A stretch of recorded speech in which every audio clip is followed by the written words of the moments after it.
അസ്സലാമലൈക്കും, welcome to my channel. ഇന്ന് ഞാൻ ഉണ്ടാക്കാൻ പോകുന്നത് 3 മുട്ടയും 2 തക്കാളിയും വെച്ച് പെട്ടെന്ന് എങ്ങനെയാണ് സിമ്പിളായിട്ട് ഒരു പിസ്സ ഉണ്ടാക്കാൻ നോക്കാം. ഇപ്പോൾ വീട്ടിൽ എന്തെങ്കിലുമൊക്കെ പച്ചക്കറികളൊക്കെ ഉണ്ടെങ്കിൽ ഇതിൻ്റെ മീതെ നമ്മൾ വിതറി കൊടുക്കുക. അപ്പോൾ നമ്മളെ കയ്യിലുള്ള സാധനങ്ങളൊക്കെ വെച്ചിട്ട് ഇതെങ്ങനെ ചെയ്യാൻ നോക്കാം. അപ്പോൾ കുറച്ച് വെജിറ്റബിൾസൊക്കെ വേണം, അപ്പോൾ അതൊക്കെ ഒന്ന് അരിഞ്ഞു വെക്കാം. ഞാനിവിടെ എടുത്തിട്ടുള്ള ഒരു സവാള ചെറുതായി അരിഞ്ഞത്, ഒരു ക്യാരറ്റ് ചെറുതായി അരിഞ്ഞത്, ഒരു ക്യാപ്സിക്കത്തിൻ്റെ പകുതി ചെറുതായി അരിഞ്ഞതും കൂടി മിക്സ് ചെയ്തിട്ട് മാറ്റി വെച്ചേക്കണ്. ഇനി ഒരു ബൗളിലോട്ട് 3 മുട്ട എടുത്തിട്ട് ചെറുതായിട്ടൊന്ന് ബീറ്റ് ചെയ്തതിന് ശേഷം 1 ടീസ്പൂണ് കുരുമുളക് പൊടി, ആവശ്യത്തിന് ഉപ്പും ചേർത്ത്, പിന്നെ 1 ടീസ്പൂണോളം ചില്ലി ഫ്ലേക്സ് ഇട്ടിട്ട് ഒന്നുകൂടെ ഒന്ന് മിക്സ് ചെയ്യുക. 2 തക്കാളി ഇതുപോലെ തന്നെ വട്ടത്തിൽ അരിഞ്ഞിട്ട് അതും മാറ്റി വെക്കുക. ഇനി പാന് ചൂടാക്കി അതിലോട്ട് 1 ടേബിൾ സ്പൂൺ ബട്ടർ ചേർക്കുക. അത് മെൽറ്റായതിന് ശേഷം ബട്ടർ ചൂടായിട്ട് വന്നിട്ടുണ്ട്. അപ്പോൾ ഇനി നമുക്ക് ഇതിലോട്ട് തക്കാളി ഇതുപോലെ തന്നെ അങ്ങനെ റൗണ്ടാക്കിയിട്ട് നിരത്തി വെച്ച് കൊടുക്കുക.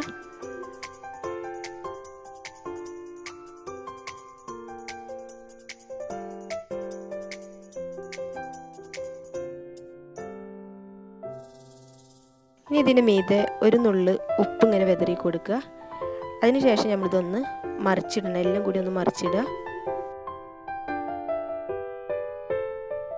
ഇപ്പോൾ തക്കാളി റെഡി ആയിട്ടുണ്ട്. ഇനി നമുക്ക് ഇതിൻ്റെ മീതെ മുട്ട അങ്ങനെ കുറേശ്ശെ എല്ലാ ഭാഗത്തേക്കാവുന്ന രീതിയിൽ ഒഴിച്ചു കൊടുക്കുക.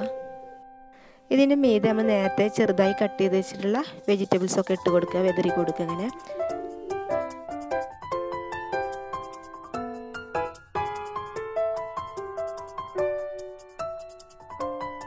ഇനി ഇതിൻ്റെ മീതെ പിസ്സ ഹെർബ്സ് ഇങ്ങനെ വിതറി കൊടുക്കുക.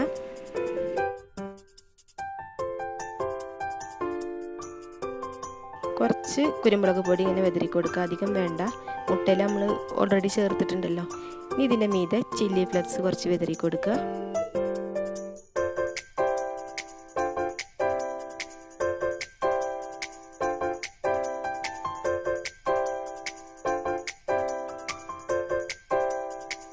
ഇനി ചീസ് ഗ്രൈൻഡ് ചെയ്തത് വിതറി കൊടുക്കുക. മോസറല്ല ചീസാണ്, വീട്ടിലുണ്ടാക്കിയത് തന്നെയാണ്.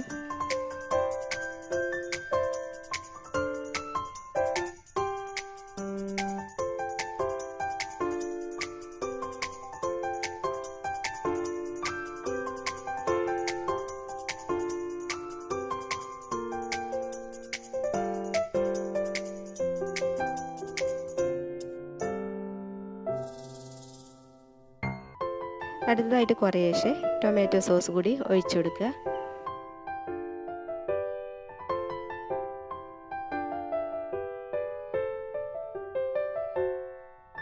ഇനി നമുക്കിത് അടച്ചു വെച്ചിട്ട് ഒരു 5 മിനിറ്റ് ചെറിയ തീയിലൊന്ന് വേവിച്ചെടുക്കുക. അപ്പോൾ ഇത് റെഡി ആയിട്ടുണ്ട്. ഇതിലിനി വേണമെങ്കിൽ കാബേജ് കയ്യിലുണ്ടെങ്കിൽ അതുകൂടി ചേർത്ത് കൊടുക്കുക. പിന്നെ എന്തെങ്കിലും പറ്റിയ വെജിറ്റബിൾസൊക്കെ ഉണ്ടെങ്കിൽ ഇതിലേക്ക് ആഡ് ചെയ്യുക. അപ്പോൾ അത് ഈസി ആയിട്ട് 5 മിനിറ്റിൻ്റെ ഉള്ളിൽ തന്നെ മടി പിടിച്ചിരിക്കുന്ന സമയത്തും ചെയ്യാൻ പറ്റുന്ന ഒരു റെസിപ്പിയാണ്. അപ്പോൾ എല്ലാവരും ഇത് ട്രൈ ചെയ്ത് നോക്കുക.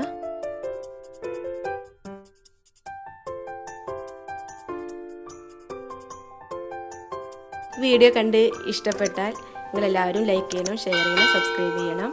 അപ്പോൾ ഇനി നെക്സ്റ്റ് വീഡിയോയിൽ കാണാം. അസ്സലാമു അലൈക്കും.